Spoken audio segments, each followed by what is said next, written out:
Hello, আসসালামু আলাইকুম everyone. কী অবস্থা সবার? সবাই কেমন আছো? Good morning. যাই হোক, আমি ভোরবেলায় উঠছি 4টার দিকে। আমি ঘুমাইতে পারি নাই, 2টার পরে ঘুমাইছি, ঘুমায় আবার 4টার দিকে উঠে গেছি। ইদানিং হচ্ছে আমার ঘুম হচ্ছে না, কেন হচ্ছে না আমি জানি না। তারপর হচ্ছে এই যে পড়তেছি। তো চলো আজকে হচ্ছে তোমাদেরকে আমি শেয়ার করব, তোমাদেরকে বলবো যে পড়তেছো বাট মানে একটা টপিক মনে রাখতে পারছো না বা কোনো কিছু মাথায় ঢুকছে না, এই টাইপের সিচুয়েশান মানে যখন যদি তোমরা পড়ো তখন তোমরা কি করতে পারো।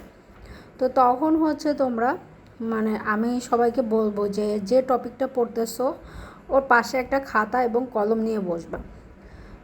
বসার পরে যে তুমি 5বার 7বার 10বার করে পড়তেছো বাট ওই টপিকটা তোমার হচ্ছে মাথায় ঢুকতেছে না।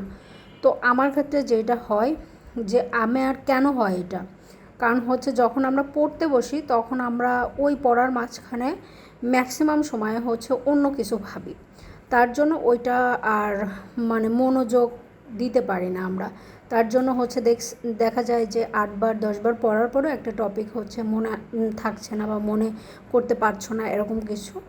তো এইটা মানে সবথেকে দূর করার উপায় হচ্ছে তুমি খাতা কলম নিয়ে বসে যে টপিকটা পড়তেছো 3বার 4বার পরে তুমি জাস্ট দেখে দেখে টপিকটা দেখে দেখে লিখবা।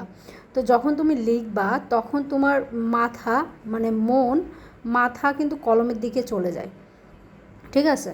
তাহলে ওই জিনিসটা আরও বেশি মনে থাকবে। কিন্তু পড়ার সময় ক্ষেত্রে কি হয় যে সব সময় মাথাটা বইয়ের দিকে থাকে না, কিন্তু লেখার সময় একদম মাথাটা কলমের দিকে চলে যায়। তাই তোমাদের যদি অনেকবার পড়ার পরে টপিকটা মনে না থাকে, তোমরা এই পন্থাটা অবলম্বন করতে পারো।